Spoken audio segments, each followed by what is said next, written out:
Hello friends, നമുക്കിന്നൊരു കൂന്തൽ roast റെഡിയാക്കാം. സോ ക്ലീൻ ആക്കി വെച്ച കൂന്തലിലേക്ക് മഞ്ഞൾപ്പൊടി, ഉപ്പ്, കുറച്ച് വെളിച്ചെണ്ണ ഇത്രയും ആഡ് ചെയ്ത് ഞാൻ മാരിനേറ്റ് ചെയ്ത് വെച്ചിട്ടുണ്ട്. അതിനാവശ്യമുള്ള പൊടികൾ എന്തൊക്കെയാണെന്ന് വെച്ചാൽ മഞ്ഞൾപ്പൊടി, ഗരം മസാല, കറിവേപ്പില, മല്ലിപ്പൊടി, മുളക് പൊടി, പെപ്പർ പൗഡർ. അതുകൂടാതെ 2 വലിയ ഉള്ളി, ഇഞ്ചി, വെളുത്തുള്ളി, പച്ചമുളക്, പിന്നെ 2 തക്കാളി. ഇത്രയാണ് ആവശ്യം. സോ നമുക്ക് മാരിനേറ്റ് ചെയ്ത് വെച്ച കൂന്തൽ ഒരു 10 മിനിറ്റ് വേവിച്ച് വെക്കാം. അതിനുശേഷം നമുക്ക് ചൂടായ പാനിലേക്ക് കുറച്ച് വെളിച്ചെണ്ണ ആഡ് ചെയ്ത് കൊടുക്കാം. ശേഷം അതിൽ ഇഞ്ചി, വെളുത്തുള്ളി, പച്ചമുളക് ഇത്രയും ആഡ് ചെയ്ത് നല്ലപോലെ ഒന്ന് മൂപ്പിച്ചെടുക്കാം. വെളുത്തുള്ളി ഇഞ്ചിയുടെ ഒക്കെ ആ ഒരു മണം മാറുമ്പോഴത്തേനും നമുക്ക് അതിലേക്ക് നമ്മുടെ ഉള്ളി ആഡ് ചെയ്ത് കൊടുക്കാം. 2 വലിയ ഉള്ളിയാണ് ഞാനിവിടെ എടുത്തിട്ടുള്ളത്.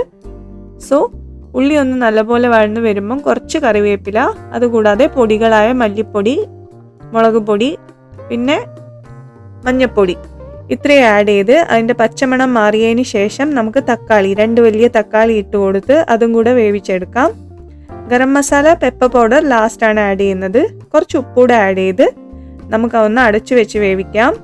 ശേഷം അതിലേക്ക് നമ്മൾ നേരത്തെ വേവിച്ച് വെച്ചിട്ടുണ്ടായിരുന്ന കൂന്തൽ ഒന്ന് ആഡ് ചെയ്ത് കൊടുക്കാം. സോ അതൊന്ന് ഡ്രൈ ആയി വരുമ്പോഴേക്കും നമുക്കതിൽ പെപ്പർ പൗഡർ, ഗരം മസാല ഇത്രയും ആഡ് ചെയ്ത് നല്ലപോലെ ഒന്ന് മിക്സ് ചെയ്ത് കുറച്ച് കറിവേപ്പിലയും കൂടെ ആഡ് ചെയ്ത് ഒന്ന് മൂടി വെച്ച് വേവിക്കാം. സോ നല്ലപോലെ ഒന്ന് ഡ്രൈ ആയിട്ടുണ്ട്. ഇനി നമുക്ക് അതൊരു ബൗളിലേക്ക് മാറ്റാം. മല്ലിയില കുറച്ച് ആഡ് ചെയ്ത് കൊടുക്കാം. എല്ലാവരും ട്രൈ ചെയ്യണം. നല്ല ടേസ്റ്റി കൂന്തൽ റോസ്റ്റ് ആണ്. So see you in the next video.